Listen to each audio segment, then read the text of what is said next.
He stepped into the bank like any regular customer, head held high, check in hand, heart beating with quiet excitement. It was his 16th birthday. All he wanted was to cash the gift his grandmother had mailed him. But what happened inside that building? It wasn't routine. It wasn't right. The air shifted the moment he reached the counter. The manager gave him a once-over. Then again, her tone changed, her smile vanished. She didn't ask him many questions. She didn't need to. In less than 5 minutes, someone was dialing the police. No crime, no threat, just a teenager who happened to be black trying to cash a birthday check. Outside, flashing lights reflected off the windows. Inside, silent eyes watched from behind glass walls. And in the middle of it all, one boy stood frozen, handcuffed, confused, humiliated. Then a black car pulled up. A woman stepped out. Tailored suit, quiet fury. She didn't raise her voice. She didn't have to. What happened next didn't just shake that branch. It forced a reckoning far beyond it. Because the woman they underestimated was the last person they should have called the cops on. If you're already gripped by this story, hit that subscribe button for more powerful true life experiences that need to be heard. And tell us in the comments, which country are you watching from? We'd love to know where our Echoes of Hope family is tuning in from. Now, what exactly did she say when she walked through that door? Let's just say, after that moment, no one in that room saw her the same way again. He was 16, focused, polite, the kind of teenager who stood out in the best way, respected by teachers, trusted by neighbors, and admired by classmates for his calm confidence. He didn't make trouble. He made honor roll. That weekend, there was a little extra bounce in his step. It was his birthday, and one envelope had arrived with something special inside, a check. Handwritten, carefully signed, and mailed from his grandmother. A small but meaningful gift. $50, with a note, "Use it on something you love." To him, it was more than money. It was tradition. A symbol of love, pride, and connection to the woman who helped shape the person raising him. The woman who raised him? She was steady, powerful, but quiet about it. A senior executive at one of the country's leading tech firms, based right in Atlanta. She didn't talk much about her title, didn't flash it around. She believed in impact over attention. That kind of power doesn't need to shout. At home, she was firm but warm. She taught boundaries, structure, and grace. There were no shortcuts, no excuses. Her child was raised to walk into any room with his head held high, but also to know that he might be seen differently, judged faster, treated unfairly. He understood that. He lived with that truth. She used to say, "You don't get to be average, you'll have to be better. So, be better." And he listened. That Saturday morning, he decided to take care of something simple. He wanted to cash his check, pick up lunch with some friends, and maybe stop by the electronics store for those used headphones he'd been saving for. She was finishing a call when he left. Just before the door closed, she reminded him, "Bank closes at noon. Be polite, be smart," he smiled. Always. The branch was small, 5 blocks away. Nestled between a pharmacy and a shipping store, it was a quiet place, one of those banks where people rarely waited more than 10 minutes. He had been there before, once with his mother, but this was his first time going alone. He arrived a few minutes before noon. Midtown Atlanta on a Saturday always carried a strange kind of hush, just enough foot traffic to remind you it's a city, but quiet enough that even the sound of a door chime felt sharp. He stepped into the lobby of a high-end financial institution, known more for handling corporate accounts than teenage errands. But he didn't walk in like someone out of place. He wore a pressed shirt, dark jeans, and sneakers so clean they looked new. Check in hand, ID in wallet. Calm, shoulders back, posture straight. Everything about him said, respectful. At the counter, a young teller greeted him with a polite nod. She took the check, examined it, glanced at the name, and then politely excused herself. No raised alarm, no accusations, just the standard pause of someone deferring to protocol. That's when another figure emerged from behind a glass-walled office. Older, sharply dressed, blonde bob cut, eyes narrow, assessing. Her heels clicked across the marble floor with purpose. The kind of person who believed her instincts were policy. She didn't smile. She didn't introduce herself. She simply looked at the check, then at him, then back at the check. Her voice firm. "Where did you get this?" He replied, steady. "My grandmother gave it to me. For my birthday." There was nothing ambiguous about his tone, no sign of hesitation or evasiveness, just a teenager answering a question he shouldn't have needed to answer twice. But she wasn't listening for truth. She was searching for cracks. The next words out of her mouth weren't about verification. They were about suspicion. "This amount, it's a bit high, isn't it?" He looked confused. "It was $50. She tilted her head. "You don't have an account here, correct?" "No, ma'am." She pressed her lips together, then turned without a word and walked back to her office. Once inside, she didn't sit. She picked up the phone and began speaking softly, eyes flicking occasionally toward the front counter, toward him. From her posture, it wasn't hard to tell what was being said. The guard at the front door shifted, then moved slightly closer. The room felt different now. The atmosphere shifted, not suddenly, but like a room where the temperature drops and no one admits it. He wasn't being helped, he was being watched. His phone buzzed. A quick message, "You at the pizza spot yet?" He typed back, "Still at the bank. Taking a while." He slipped the phone back into his pocket.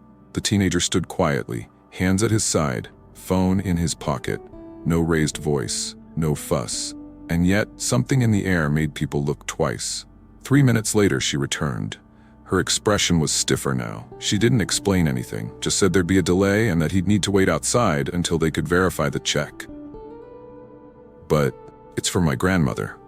I have my ID." "I'm asking you to step outside, please," she said, colder now. "We've called someone to assist." Assist? It wasn't assistance. Within 5 minutes, 2 squad cars pulled up out front. He didn't run, didn't argue. He simply stood on the sidewalk, confusion on his face, check still in hand. The officers exited with the practiced pace of people who'd been told a crime might be happening but hadn't been told what it was. One began speaking to him. The other spoke with the bank manager. She kept her arms folded, her voice low, her words heavy with insinuation. Didn't have an account, large check, no guardian present, acting unsure. None of which was true. He wasn't unsure. He was 16. And standing outside of a bank, he entered legally, politely, with a check addressed to him in his own name. But perception was already shaping the story. Inside, through the glass, a couple at the ATM stared, whispering. From across the street, someone raised their phone, recording. And on the sidewalk, under a wide Georgia sky, a boy's birthday was turning into a police matter. Back inside the bank, the manager watched through the window. She didn't see a child trying to do the right thing. She didn't see dignity, or manners, or restraint. She saw what she expected to see. And that's the problem. The officers kept him standing there. They asked if he'd ever been arrested. If the check had been altered. If he understood that fake checks were a felony offense. He kept trying to explain. "My grandmother gave it to me. I just wanted to get it cashed before lunch." No anger in his voice, but a crack had formed. Not in his story, in his trust. He glanced at the bank doors. The same place he'd walked through with full confidence now felt miles away. Inside, no apology. No one offered to help. No one walked outside to clear it up. And no one, not one person, called his mother. No one had asked for clarification, just escalation. The first officer stepped out of the cruiser with a calm, deliberate pace. The second followed close behind, eyes scanning the sidewalk, one hand near his belt.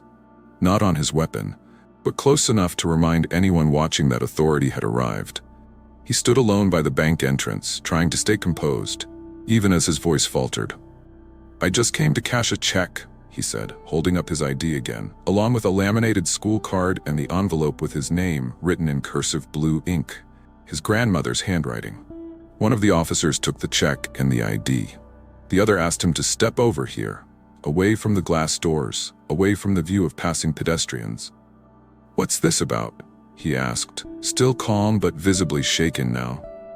"We got a report of a possible fraud attempt," one officer said flatly, as though reading from a manual. The word fraud hung in the air like smoke, accusatory, weighted, dangerous. He glanced back at the bank. Through the tinted glass, the manager stood just inside the doorway, arms folded. She said nothing, did nothing, just watched. One officer asked if the check was his. "Yes, my grandmother gave it to me." "It's my birthday," he replied. "She available to confirm that?" He nodded and reached for his phone, but by then it didn't matter. The decision had already been made. "Turn around." "What?" "Turn around, please." The clink of handcuffs followed, cold steel against skin, the kind that bites even when applied loosely. And just like that, on the sidewalk of a respected financial institution, in broad daylight, in a nice part of town, a 16-year-old stood restrained, confused, and humiliated. Not for raising his voice, not for resisting, not for breaking the law, but for walking into the wrong place with the wrong skin and the wrong assumptions stacked against him. A small crowd began to form. A woman nearby held her phone up, recording. Another whispered to someone next to her, "He looks like a kid." No one intervened. He kept repeating, "I didn't do anything, I didn't do anything." The officers stayed silent, one on each side of him. The kind of silence that isn't peace, but dismissal. A few minutes later, the patrol car door opened. He was guided toward the back seat.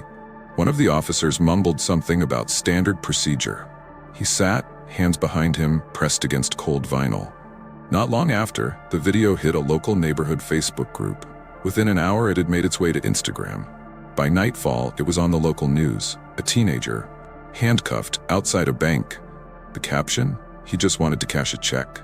Inside the bank, the manager still hadn't offered a single word of regret. The teller had gone back to her post, visibly shaken but silent. The guard at the door shifted uncomfortably, but didn't speak, because for some it wasn't shocking. It was routine. The boy had ID, a valid check, his school card, even his grandmother's number saved under Nana in his phone. But that wasn't enough to make him believable, because belief isn't just about proof, it's about permission. And in that moment, he didn't have it. Not from the manager, not from the officers, not from the system. What hurt more than the cuffs wasn't the physical discomfort. It was the way people looked at him, like he had done something wrong when he hadn't done anything at all. And when he looked up through the window of the patrol car, he saw it. The same manager still staring. Not with guilt, but with certainty. As if she'd done her job. But the story wasn't over. In fact, it hadn't even begun. The phone call came while the room was still deep in quarterly projections. She didn't answer unknown numbers during meetings, not normally, but something told her this one wasn't routine. She stepped out, heels clicking across glass floors, phone pressed to her ear, silent for a moment as she listened. The voice on the other end was from the school, or rather, from the contact card the school had on file. A police officer. Her son was in custody. Outside a bank, something about a fraudulent check. She didn't speak right away. Which bank? She was in her car within 60 seconds. A black sedan with tinted windows pulled onto the freeway like it had one purpose. The building came into view, stone and steel, towering above a quiet midtown street. News vans hadn't arrived yet, but a few bystanders still lingered outside, staring at the squad car. She didn't rush inside. She didn't scream. She walked. The door swung open as if the room had been waiting for her. She stepped into the lobby, commanding without effort. Her posture alone was enough to shift the atmosphere. The front desk clerk looked up and stiffened. The manager, still rattled from the earlier commotion, appeared from the office behind the glass wall, already defensive. "Are you the guardian?" she asked. "No, I'm his mother." The woman's mouth twitched, but no words came immediately. "You called the police," she continued, "on a 16-year-old because he tried to cash his birthday check?" There were concerns, the manager offered weakly. It didn't seem like what? Silence. He had ID, he had the check, he had proof. So what didn't seem right to you? The manager shifted uncomfortably, her fingers fidgeting with the edge of a clipboard. "We have procedures. We have to verify." "Did you call the number on the check to verify it?" No response. "Did you contact the person who gave it to him?" Still nothing. "Or did you decide, in the span of a few seconds, that he didn't belong here?" Across the room, one of the officers had re-entered. He looked over and recognized her. Something in his posture changed. Subtle, but immediate. Less certain, more careful. She turned to him. "Is he still in handcuffs?" "Yes, ma'am, but we're working on clearing it up now. I want him out of them, now." He nodded and disappeared out the door. Back inside the bank, the manager tried again to find footing. "I hope you understand, it wasn't personal. It's standard policy in these situations." "No, it's not. Because when other teenagers come in here with birthday checks, you don't call the police. Let's not pretend this is about policy." There it was again. That silence. Not embarrassment, exposure. The power suit she wore was tailored, crisp, unmistakably executive. But it wasn't just the outfit. It was the way the room reacted to her presence. How even the regional supervisor, who had quietly arrived 10 minutes earlier, seemed to melt into the background. Then the officer reappeared. Her son was with him, his wrists now free, shirt wrinkled, face shaken but relieved. He looked at his mother with equal parts shame and safety. She placed a hand gently on his shoulder.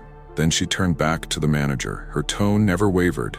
It didn't rise. It didn't break. My son is one of the highest performing students in his school. He's respectful, grounded, and better mannered than most adults in this room. What you did wasn't just offensive, it was dangerous. I didn't mean, but you did it, and now it's public. Then came the final blow. I'm the chief operating officer of a fintech firm that services your corporate investment wing.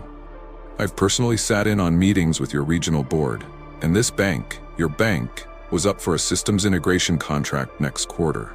The manager paled. I'll be scheduling a meeting this afternoon. You should probably prepare for some uncomfortable conversations. The officer cleared his throat quietly. If there's anything we can do, there is. Don't ever cuff another child in front of your building without proof. Not because you're nervous, not because of skin, not because you can. The officer nodded. One of the tellers looked down.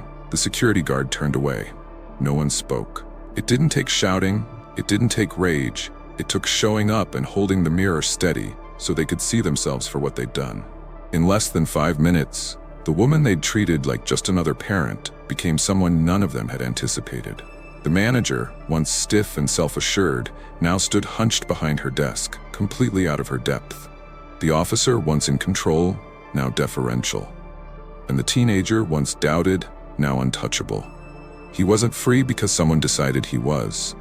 He was free because someone made it known that she wasn't asking for justice. She expected it. And when she walked out of that bank, her son beside her, no one dared say another word. The door closed behind them. But the noise outside? That was just the beginning. She didn't go to the press. She didn't take to social media. She sat down at her desk that night, opened her laptop, and began to write. Not a tweet, not a post, a statement. A formal, thorough complaint. Addressed to the bank's executive board, the state's Financial Regulatory Commission, and the Office of Consumer Affairs. There were no dramatic headlines, no threats, just the truth, written plainly and backed with evidence. The story wasn't framed with emotion. It didn't need to be. It was about what happened to a child, about a transaction that never should have escalated, about suspicion that had nothing to do with behavior and everything to do with skin. And then the responses started rolling in. The bank sent an apology letter, carefully worded, vague, and full of deflections. They called it a misunderstanding. They used phrases like standard protocol and inadvertent harm, but they missed the point entirely. What happened wasn't protocol. It was profiling. What happened wasn't inadvertent. It was avoidable. They followed up with a quiet offer, a gesture of goodwill, they said. Monetary compensation in exchange for signing a confidentiality agreement, a non-disclosure clause, a promise to move on. She didn't respond. The next day, she declined the offer in writing. Then sent that letter too to the board. Soon after, an internal review began, not because of public pressure yet, but because someone on the board had seen the footage. It hadn't stayed local. The short clip recorded on the sidewalk outside the bank had made its way to a regional news affiliate. From there, it jumped platforms. The comments poured in. Some defended the bank, called it a mistake, but far more asked the hard questions. Why was he handcuffed at all? Why didn't anyone verify the check before calling the police? Why did a well-dressed teenager with identification immediately register as a threat? Those questions triggered more than outrage. They triggered scrutiny. The bank launched a quiet investigation into the incident, hoping to handle things internally. But during the process, a troubling pattern emerged. The manager involved in the call wasn't new, and this wasn't her first complaint. Several past customers, mostly young, mostly black, had filed grievances over the years. Most were dismissed, some were never even logged properly. But the volume was hard to ignore now. So was the consistency. Terms like hostile, unwelcoming, and dismissive echoed across multiple reports. And while no single complaint had triggered disciplinary action before, this latest incident made ignoring them no longer an option. The manager was first placed on leave, then quietly released. No public statement, no fanfare, just an internal memo thanking her for her service and confirming a leadership transition at the Midtown branch. But by then, the damage was done. The story had legs. Local media picked it up, then national outlets followed. What made the story so powerful wasn't just the injustice, it was the contrast. A child humiliated, and a mother who refused silence. She never shouted, never demanded pity, never branded herself a victim. She simply made sure the right people knew exactly what happened. The lesson wasn't in the noise, it was in the refusal to disappear. The fallout continued beyond the branch. The bank's PR department scrambled to contain the narrative. Diversity task forces were mentioned, community listening sessions were scheduled. But the questions remained. How many stories like this never reach the surface? How many teens don't have a parent with access? How many walk out of similar situations believing they did something wrong? It was never about a check. It was never about a policy. It was about perception. And how in one of the most developed cities in the country, that perception still decides who gets believed and who gets cuffed. She didn't want headlines, she wanted accountability, and she got it. Not with volume, with clarity. The bank wanted the moment buried.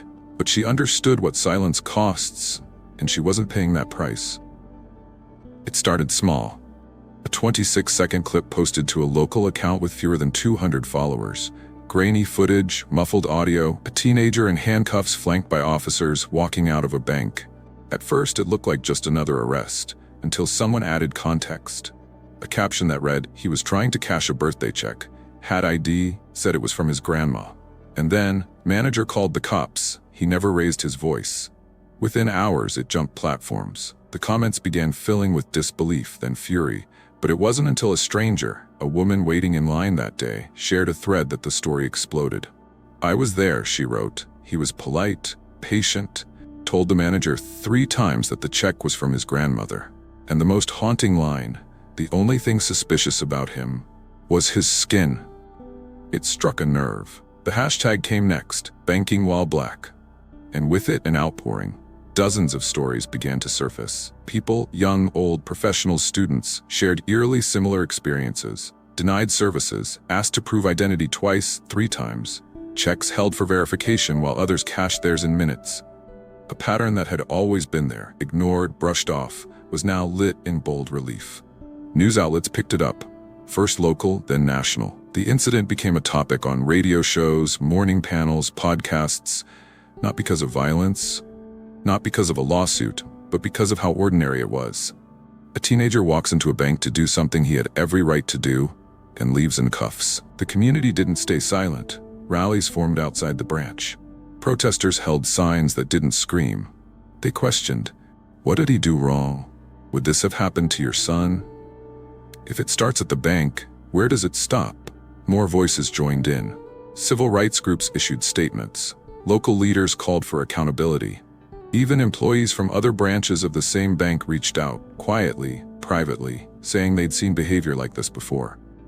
But what gave the story staying power wasn't just the injustice. It was the restraint. There was no fight, no yelling, no resistance, just a kid trying to handle his money, and a system that saw him as a threat. One post summed it up. He did everything right and still got treated like he didn't belong. That post alone was shared over 100,000 times. It became more than a moment.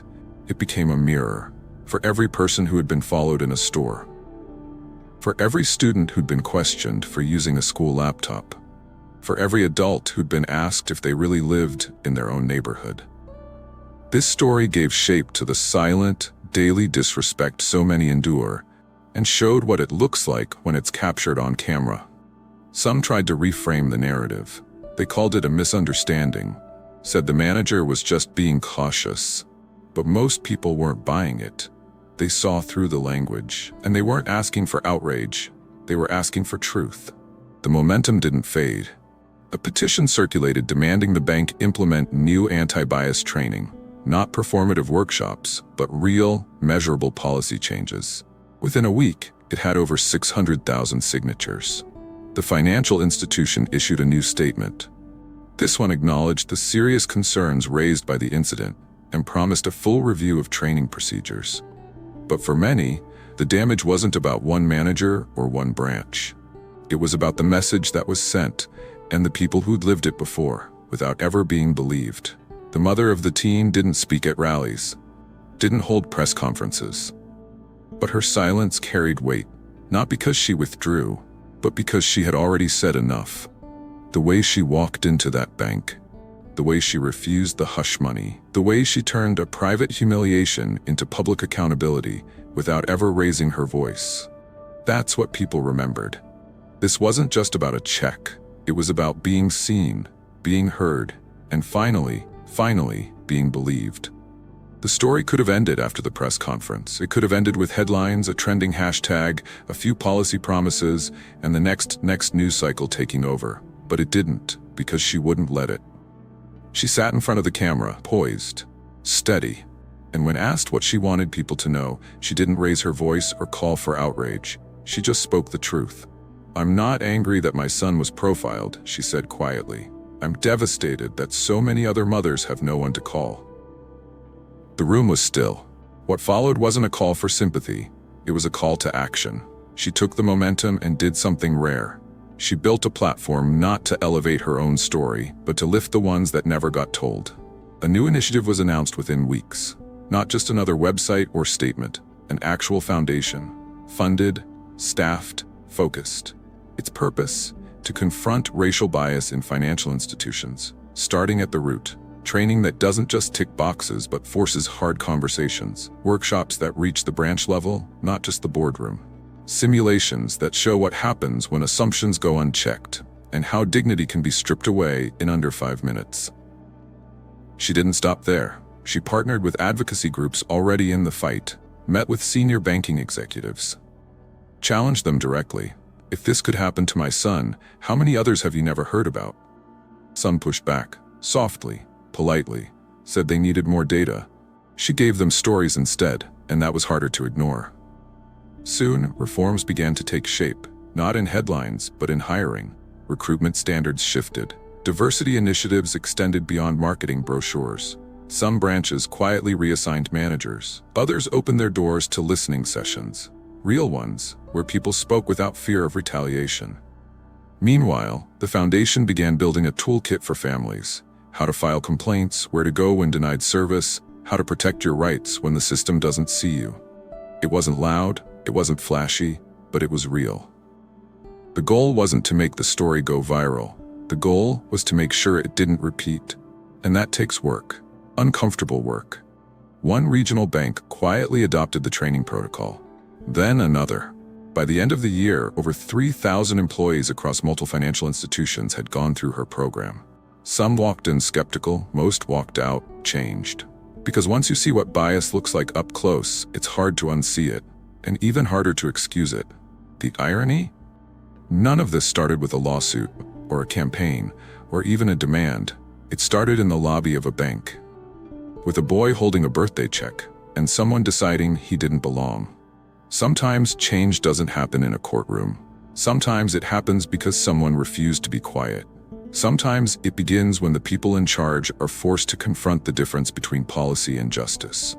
Not because they want to, but because someone finally made them listen. And once they did, there was no going back. The dust settled, the headlines faded, but the memory didn't. The lobby, the stairs, the cold metal of the cuffs. He never forgot, but he also didn't stay silent. A week after everything unfolded, he handed in an essay to the school paper. It was simple, direct, just a title and 2 pages of truth. They saw a threat, not a teen. He wrote about walking into that bank with a birthday check and walking out with his dignity in question. He wrote about standing still, doing nothing wrong, and still being treated like a suspect. And most of all, he wrote about what it means to be young and black and assumed guilty. The piece circulated through classrooms. Teachers paused their lessons to read it aloud. Parents called the school, some with thanks, others with discomfort. It didn't matter. It was honest. Later that month, he and his mother sat down with a local radio host. The topic, racism you can't record. Because not every injustice goes viral, not every story has a camera, and not every moment is captured in pixels and posted online. Some of the most painful ones happen in silence, in the pause before someone's name is called, in the tone used at a customer service desk, in the eyes that scan a face and make a decision. They talked about all of it, the microaggressions, the fear, the exhaustion. But they also talked about hope. About what happens when stories are told, not swallowed. When institutions are held accountable, not just criticized. When dignity becomes something non-negotiable. There was no victory speech, no viral dance, no ticker tape parade, but there was progress. A shift. A boy who learned early that the world could be cruel and still chose to speak. A mother who never wanted a spotlight and used it anyway, because staying quiet was no longer an option. Sometimes strength looks like shouting. Sometimes it looks like walking into a building, head held high, knowing you belong, even when others try to say otherwise. The story didn't end at the bank, it started there. And from that lobby floor, something powerful rose. Not just anger, not just attention, but purpose. And the kind of hope that doesn't fade with headlines, the kind that stays and keeps speaking, even when it hurts. He went in to cash a birthday check. He left with questions no teenager should ever have to ask. But he also left with something the bank couldn't take, the truth, and the strength of a mother who refused to be silenced. This story isn't rare, that's the tragedy. It's just rarely recorded. How many teens have stood at a counter, watched eyes narrow, and felt their presence treated like a problem? How many mothers have gotten that phone call, the one that makes their heart stop, only to find their child accused for simply existing? Racial profiling doesn't always make the news, but that doesn't mean it's not real. And when it does surface, when it's undeniable, when the receipts and reactions are everywhere, that's when the rest of us have to ask, what are we going to do with it? Will we speak? Will we remember? Or will we wait for the next viral moment to feel outrage again? Because here's the truth. Every time someone shares their story, someone else finds the courage to do the same. Every time silence is broken, a system loses some of its power. So if you've ever been profiled, dismissed, questioned, followed, or doubted, speak. If you've ever watched it happen and said nothing, now is your chance to say something. Drop your story in the comments. Let others know they're not alone, because someone out there is still afraid, and your voice might be the one that changes that. Not everything that is faced can be changed, but nothing can be changed until it is faced. James Baldwin. Like, comment, subscribe, share your story. For more stories that refuse to be silent, stay with us. This is Echoes of Hope Stories HQ, where truth echoes louder than silence.